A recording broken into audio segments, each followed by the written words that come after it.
நேயர்களே, இன்றைக்கு மாற்று குரலுக்கு சர்வதேச செய்திகளுடைய தாக்கத்தை நான் பேசப் போகிறேன். பொதுவாக இந்த போரினுடைய நிலைகள் இந்தியா போன்ற நாடுகளில் மட்டுமல்லாம உலகம் முழுவதும் பெரும் பரபரப்பை, பெரும் பிரச்சனை ஏற்படுத்தியிருக்கிற காரணம் பொருளாதார நெருக்கடிகள். அந்த பொருளாதார நெருக்கடிகளுக்கு பின்புலமாக அமைகிறது ஹெர்முஸ் வளைகுடா. அதாவது ஆழமான ஒரு வளைகுடா, 8 கிலோமீட்டர் பகுதியை கொண்ட. நான் இது குறித்து மாற்றுக்குரலில் ஏராளமான முறை நான் பேசியிருக்கிறேன். இதனை கையகப்படுத்துவதற்கு தற்போது அமெரிக்கா முயற்சி செய்கிற நேரத்தில் இந்த போரில் என்ன நடந்திருக்கிறது இதுவரை என்று பார்ப்போம். கடந்த 2 தினங்களாக இன்று வரை இப்பொழுது காலையில் அமெரிக்கா ஒரு அறிவிப்பை அறிவித்திருக்கிறார். டொனால்ட் ட்ரம்ப் விரைவில் போர் முடிவுக்கு வரும் என்கின்ற அந்த அறிவிப்பை அமெரிக்கா அறிவித்திருக்கிறது. இது ஒரு உலகின் ஒரு முக்கியமான செய்தியாக பார்க்கப்படுகிறது. காரணம் என்னவென்றால், அமெரிக்கா இதற்கு மேல் போரிடுவதற்கு அவர்களால் இயலாதா என்ற கேள்வியில் அமெரிக்காவினுடைய நிர்பந்தங்களுக்கு தாம் ஒருபோதும் உட்பட போவது இல்லை என்று, பேச்சுவார்த்தைக்கு தாங்கள் வர முடியாது என்றும், குறைந்தபட்சம் 6 மாத காலத்திற்கும் அதற்கு மேலும் தங்களால் போரிட முடியும் என்றும் ஈரான் அறிவித்திருக்கிறது. அது ரொம்ப முக்கியமான விஷயம். ஈரானுடைய வெளிவிவகாரத்துறை அமைச்சர் அப்பாஸ் அராகச்சி தனது ஸ்டேட்மெண்ட்ல அவர் சொல்லியிருக்கிறது என்னென்றால், அமெரிக்காவை நம்பி நாங்கள் இந்த போரிலோ சமாதானத்திற்கு வருவதற்கு தயாராக இல்லை. ஏனென்று கேட்டால், கடந்த முறை அமெரிக்கா எங்களுக்கு அவ்வளவு துரோகங்களையும் அவ்வளவு மோசமான நிகழ்வுகளையும் நடத்தியது. ஸ்டீவ் விட்காப், ஜெரி குஷ்னர் போன்றவர்கள் எங்களிடத்திலே பேச்சுவார்த்தை நடத்தி ஆப்ரஹாம் லிங்கனில் போட்டு தங்களுடைய மிதப்பை காட்டிக் கொண்டிருந்த நேரத்தில் நாங்கள் எமது நாடுகளை எமக்கு ஏற்பட்டிருக்கக்கூடிய நாசகார செயல்களுக்கு அமெரிக்கா பதில் சொல்லி ஆக வேண்டும் என்றும் அப்பாஸ் அராகச்சி சொல்லியிருக்கிறார். அப்பாஸ் அராகச்சி இடத்திலே ஒரு கேள்வி கேட்கப்பட்டது. அவர்கள் உள்ளே நுழைய போகிறார்களே என்று. உள்ளே நுழைவதற்காகத்தான் நாங்கள் காத்திருக்கிறோம், அவர்கள் வரட்டும் என்றும், அமெரிக்காவுடைய வெற்றி சாவடல்களுக்கெல்லாம் நாங்கள் தயங்கப் போவதில்லை என்ற பதிலை ஈரானுடைய டிஃபென்ஸ் காரிடாருடைய ஒட்டுமொத்த தலைமை பொறுப்பில் இருக்கும் அலி லாரிஜானி மற்றும் அப்பாஸ் அராகச்சினுடைய ஸ்டேட்மெண்ட்டை நாம் இங்கே ரொம்ப கவனமாக கவனிக்க வேண்டும். இந்த போரில் அமெரிக்கா ஒரு உலக மகா பொய் ஒன்றை சொல்லியது. அதாவது 163 குழந்தைகள் கொல்லப்பட்டார்கள். பிஞ்சு குழந்தைகள், பச்சிளம் குழந்தைகள்.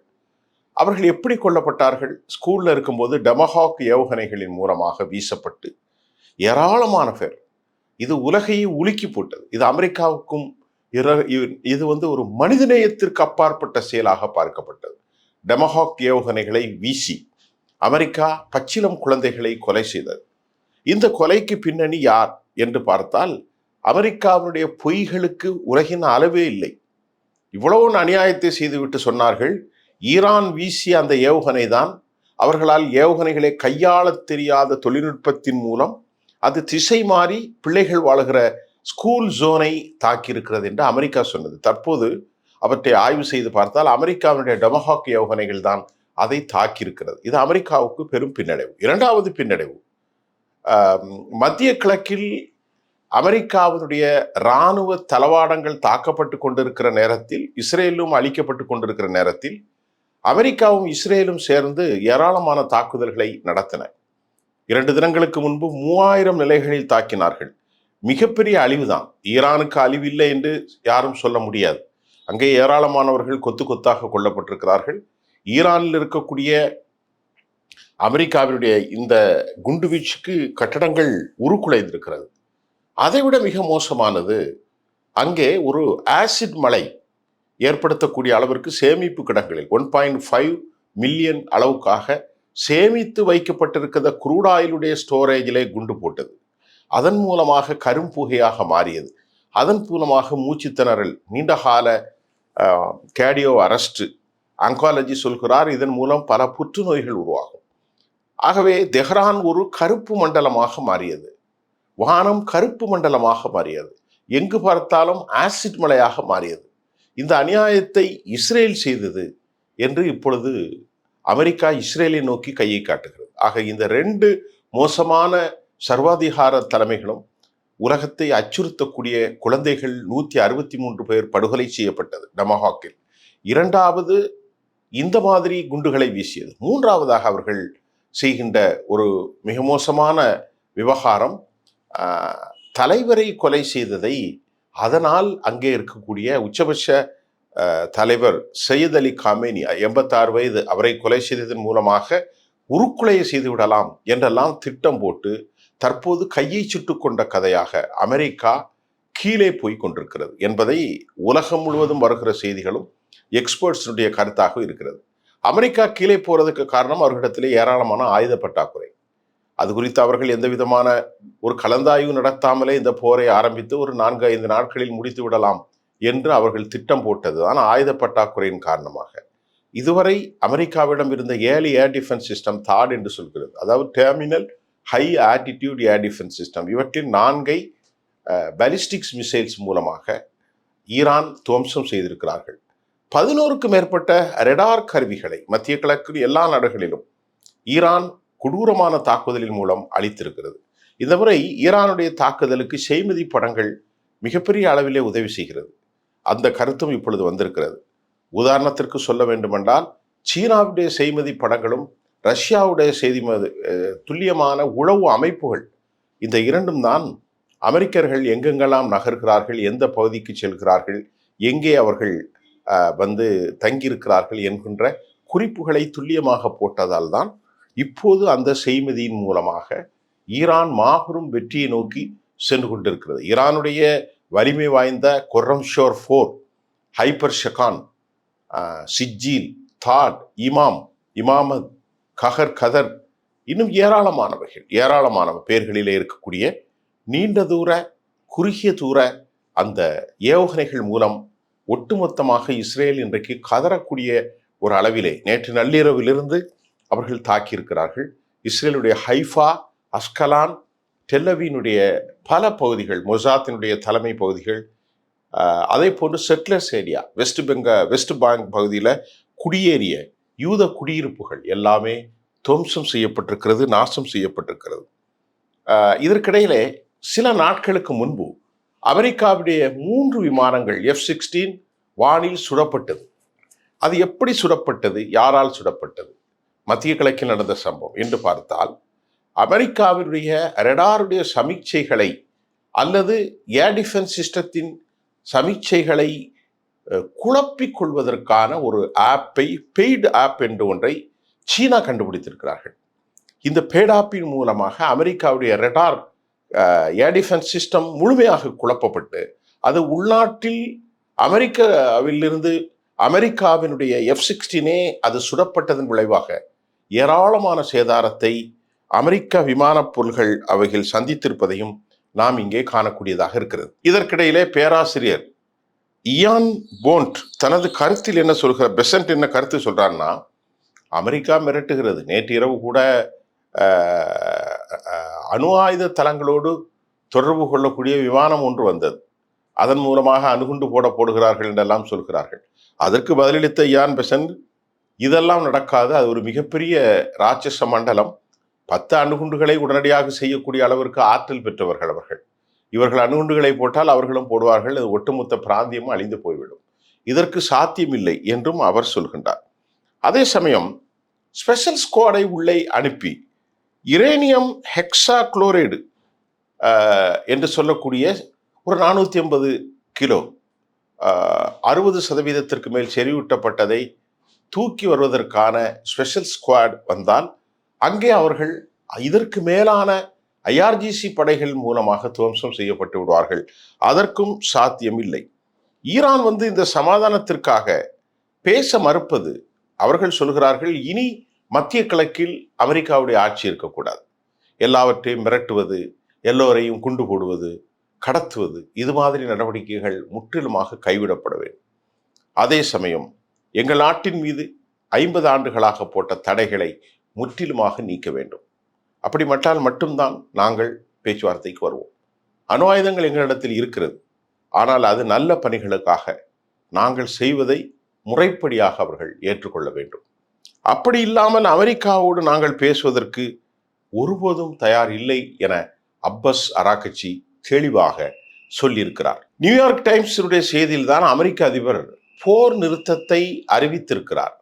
அமெரிக்க அதிபர் எப்படி என்று சொன்னால், அவர்களிடத்தில் 1000 பற்றாக்குறை இருப்பதால் தான் கொரியாவிலிருந்து ஏராளமான ஆயுதங்கள் அமெரிக்க நிலைகளிலிருந்து இங்கே தெரிவிக்கப்படுகிறது. ஆனால் இவர்களிடத்தில் நாளொன்றுக்கு 100 ட்ரோன்களை செய்யும் வலிமையும் 3000 5000 மேற்பட்ட பலிஸ்டிக்ஸ் ஏவுகணைகளும் ஹைப்பர்சோனிக் ஏவுகணைகளும் லட்சக்கணக்கான தற்கொலை தாக்குதலை நடத்தும் ஷாஹின் 129 136 191 தற்கொலை ஒன்வே ட்ரோன்களும் ஏராளமாக செய்து கொள்ளப்பட்டிருக்கிறது. இது அவர்களுக்கு பெரும் சிக்கல். ஏனென்று சொன்னால் மத்திய கிழக்கில் அவர்கள் அந்த நாட்டை அடித்தது இப்பொழுது ஒரு பிரச்சனையை தீர்ந்திருக்கிறது. சவுதி அரேபியா, கத்தர், அதாவது ஓமன், பஹ்ரைன், குவைத், இவ்வளவு நாடுகளும் வைத்துக் கொள்ளுங்கள், யுனைடெட் அரபு எமிரேட்ஸ், இவைகளை ஏன் அவர்கள் தாக்கினார்கள் என்றால் மக்களை தாக்கவில்லை, அமெரிக்க தளங்களை தாக்கினார்கள். ஏனென்று சொன்னால் இவர்கள் மிகப்பெரிய பொருளாதாரத்தை அமெரிக்காவுக்கு வழங்கி வருவதன் மூலம் அமெரிக்காவை ஒரு பெரும் டானாக இந்த ராஜ்யத்தில் அவர்கள் உருவகப்படுத்துவதும், இவர்களையெல்லாம் மிரட்டி ஆப்ரஹாம் அக்கார்ட் என்கின்ற மூலம் ஏனைய நாடுகளையும் பணிய வைப்பதற்கு, ஆயுதங்களை பெருந்தொகையாக விற்பனை செய்வதற்கும், அமெரிக்க நடவடிக்கைகளின் மூலம் காசாவில் அந்த நிலத்துக்கு சொந்தமான மக்களை படுகொலைகளை செய்வதற்கும் இவர்கள்தான் ஆதரவு கொடுக்கிறார்கள். இதை பற்றி கேட்பதே இல்லை. இதை உணர்ந்து கொண்டுதான் நீங்கள் இப்படி ஆதரவு கொடுப்பதை நாம் ஏற்றுக்கொள்ள மாட்டோம். உங்கள் நாட்டில் நீங்கள் உங்களாலவே செல்ஃப் ரிலையண்டாக உருவாகுங்கள். அமெரிக்காவை நீங்கள் இத்தனை ஆயுதங்களை கொடுத்தும் உங்கள் சகோதரர்களாக இருக்கக்கூடிய பலஸ்தீனத்தில் படுகொலையில் செய்யப்பட்ட போது கூட எதுவும் கேட்காமல் நீங்கள் சென்றதன் காரணம்தான் உங்களை நாங்கள் துவம்சம் செய்கிறோம் என்ற அடிப்படையிலே தான் அமெரிக்க நிலைகள், அமெரிக்க இராணுவ அல் உதீத் உஜைரா, இப்படி அமெரிக்காவுக்கு சொந்தமான எல்லாவற்றையும் ஈரான் குறிபார்த்து அடிக்கின்றது. மிக முக்கியமாக இஸ்ரேலில் கிட்டத்தட்ட அந்த ஊரை பார்க்கின்ற போது காசா 2025 இருந்ததை போல் மாறியிருப்பதற்கு காரணம், இஸ்ரேலில் எல்லாமே துவம்சம் செய்யப்பட்டிருக்கிறது. கொத்து கொத்தாக மக்கள் படுகொலை செய்யப்படுகிறார்கள். அதற்கு காரணம் என்னவென்றால், இஸ்ரேல் அதற்கு பழிவாங்குவதற்கு அமெரிக்காவோடு இணைந்து 3000 நிலைகளில் குண்டு போட்டாலும் உடனடியாக நேற்று ஹைஃபாவினுடைய துறைமுகத்தில் அவர்கள் அடித்து பற்ற வைத்திருக்கிறார்கள். இஸ்ரேலுடைய ஏர் டிஃபென்ஸ் சிஸ்டத்தில் இந்த கிளஸ்டர் பாம்பை தடுக்கக்கூடிய ஆற்றல் இல்லை. ஈரானின் கண்டுபிடிப்புகளாக இருக்கும் குர்ரம் ஷோர் பூமி பந்திலிருந்து 7வது கிலோமீட்டரில் மேல் வெடித்து அதிலிருந்து கிளஸ்டர் குண்டுகள் 2 வார்ஹெட்டிலிருந்தும் அது பூமியை பந்தை நோக்கி வருகிறது. இதன் மூலமாக அமெரிக்காவால் வழங்கப்பட்ட தாட் சிஸ்டமாக இருந்தாலும், பேட்ரியாட்டாக இருந்தாலும், ஏரோ 3, ஏரோ அயன்டோம் எதுவாக இருந்தாலும் சரி, டேவிட் சில்லிங் எல்லாம் குழப்பப்பட்டு செயலிழந்து போன நேரத்தில் 80க்கு மேற்பட்ட கிளஸ்டர் ஏவுகணைகள் குண்டுகளை, ஒவ்வொரு குண்டினுடைய அளவு 2 கிலோ வெடிமருந்துகள் ஆக, ஒரே நேரத்தில் ஒரு ஏவுகணை 160க்கு மேற்பட்ட கிலோகிராம், 80க்கு மேற்பட்ட நிலைகள் ஆக, இப்படி கொத்து கொத்தாக மக்கள் படுகொலை செய்யப்படுகிறார்கள். ஆகவேதான் இஸ்ரேலுடைய பிரதமர் எங்கே சென்றார், எங்கே ஒளிந்து கொண்டிருக்கிறார் என்பது தெரியவில்லை. 10,000க்கு மேற்பட்ட பொதுமக்கள் நாட்டினுடைய பல பகுதிகளிலும் ஆர்ப்பாட்டம் நடத்தி உடனடியாக இவனை வெளியேற வேண்டும் என்று சொல்லிக் கொண்டிருக்கிற காட்சியும் இப்போது மாறி வருகிறது. ஆக, நேற்று இதற்கிடையிலே ஹெர்மூஸ் வளைகுடாவிலே அமெரிக்கா கைப்பற்ற நடவடிக்கை, அது சாத்தியமில்லை. ஹெர்மூஸ் வளைகுடாவை, அது யாருடைய பகுதி? அது ஈரானுடைய பகுதி. அவற்றில் சமாதானத்தை மட்டும்தான் பேசி முடிக்க வேண்டுமே தவிர, இதன் மூலம் மத்திய கிழக்கில் நேற்று ஒரு பீப்பாய் $119 சென்றது. தற்போது அது குறைந்து $90 கீழ் வந்திருக்கிறது. அது ஒரு நல்ல நிலையைத்தான் என்று சொல்லப்படுகின்றது. ஆக, இப்படிப்பட்ட ஒரு பயங்கரமான இந்த போரில் பலாயிரக்கணக்கானவர்கள், ஈரானிலும் பலாயிரக்கணக்கானவர்கள் எங்கே இஸ்ரேலிலும் அமெரிக்க இராணுவ தளங்களில் 1000க்கு மேற்பட்டவர்கள் கொல்லப்பட்டிருக்கிறார்கள். அமெரிக்கா கேவலப்பட்டு நிற்பதை நாம் இங்கே பார்க்க முடிகிறது. இனி வரும் காலங்களில், இன்று காலை கிடைத்த தகுதி, மத்திய கிழக்கில் அமெரிக்காவுடைய முதலீடுகள் முழுமையாக சுருக்குவதற்கு 4 நாடுகள் முடிவு செய்திருக்கிறது. கத்தர், யுனைடெட் அரபு எமிரேட்ஸ், குவைத் மற்றும் சவுதி. ஏனென்று கேட்டால், அமெரிக்காவை நம்பி 300 டிரில்லியனுக்கு மேல் அவர்கள் மிகப்பெரிய பண முதலீட்டை வழங்கினார்கள். கடந்த 2029 ஜனவரி 19க்கு பிறகு அமெரிக்க அதிபர் இந்த 3 நாடுகளுக்கும் விஜயம் செய்து ராட்சசமான முதலீடுகளை அள்ளி சென்றார். தற்போது ஒரு சிறிய தேசமான ஈரானுடைய ஏவுகணைகளை தடுப்பதற்கு கூட அதன் மூலம் தமது நாட்டில் பாதுகாப்பை வலுப்படுத்த சக்தியற்ற நிலையில் அமெரிக்கா மாறியிருப்பது நீண்டகால முதலீடுகளையும் அமெரிக்காவுக்கு அவர்கள் வாரி வழங்கும் ஏராளமான இராணுவ செலவுகளையும் மறுபரிசீலனை செய்வதற்கும், தமது நாட்டில் சுற்றுலா தலங்கள், ஏற்றுமதி, எண்ணெய் வர்த்தகங்களை அவர்கள் மேன்மைப்படுத்துவதற்கும் இனி அமெரிக்காவை நம்பி பயனில்லை என்ற ஒரு முடிவுக்கு வந்திருக்கலாம். அதன் மூலமாக அமெரிக்கா நீண்டகால முதலீடுகளை இழக்கப் போகிறது. வரும் நாட்களில்தான் அமெரிக்காவுடைய டாலர்களின் மதிப்பு, ஒருவேளை இந்த மத்திய கிழக்கு நாடுகள் அமெரிக்காவினுடைய டாலர்களை பின்வாங்குவதற்கு விசேட சட்டத்தின் மூலம் பின்வாங்கினால் உலகத்தில் மிகப்பெரிய ரெசஷன் ஏற்படும். குறிப்பாக அமெரிக்காவுடைய பொருளாதாரம் அகலபாதாளத்துக்கு செல்லும் என்றும் சொல்லப்படுகின்றது. ஆக இந்த போருக்கு பின் மனித சமூக உலகத்தில் ஜியோபொலிட்டிக்ஸ் இதுவரை நடக்காத பல அற்புதங்களை உலகம் காணும் என்றும் சொல்லப்படுகிறது. இப்பொழுது ஹைஃபாவிலே வர்த்தக மையம் தற்போது எரிந்து கொண்டிருக்கிற செய்தி நமக்கு வருகிறது இஸ்ரேலில் இருந்து. ஆக பல்வேறு நிலைகளில் மக்கள் அழிந்து கொண்டிருக்கிறார்கள். அமெரிக்க சர்வாதிகாரத்திற்கு முடிவு கட்ட வேண்டும் என்று அவர்களுடைய கூட்டாளிகளே மாறுபட்ட நிலை எடுத்திருப்பதை நாம் பார்க்கிறோம். ஒரு நாளைக்கு ஒன்று சொல்கிறார்கள், மறுநாளைக்கு ஒன்று சொல்கிறார்கள். இப்படிப்பட்ட நிலைதான் EU என்று அழைக்கப்படும் ஐரோப்பா யூனியனும் காணப்படுகின்றது. இப்பொழுது இன்று காலை தற்போது வந்த செய்தி, போர் முடிவுக்கு வரும் என்று அமெரிக்க அதிபர் அறிவித்திருக்கிறார். அது போர் முடிவுக்கு வருவதற்கு இறங்கி பேச்சுவார்த்தைக்கு அவர் வந்தால் ஒழிய போரின் மூலம் போரை முடிவுக்கு கொண்டு வருவதோ மிரட்டுவதோ சாத்தியமல்ல என்பதை ஈரான் நிரூபித்திருக்கிறது.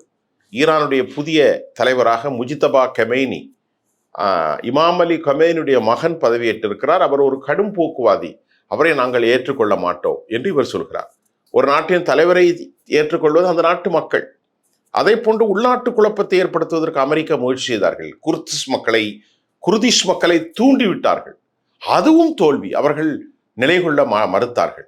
அமெரிக்காவை எதிர்த்து போராடுவதற்கு குஸ் படைகள், IRGC படைகள், பஷி படைகள், தேசிய இராணுவம், இப்படி பல லட்சக்கணக்கான பேர் காத்திருக்கிற நேரத்தில் இது ஏதோ வெனிசுலாவை போன்று, நிக்கோலஸ் மதுராவை போன்று உள்ளே இறங்கி ஆபரேஷன் செய்வதற்கான மண்டலம் அல்ல என்பதை அமெரிக்காவினுடைய CIA, அதனுடைய டேவிட் டெரினட்ஸும் மற்றும் ஜான் போல்டனும் எல்லோருமே சொல்லியிருக்கிறார்கள்.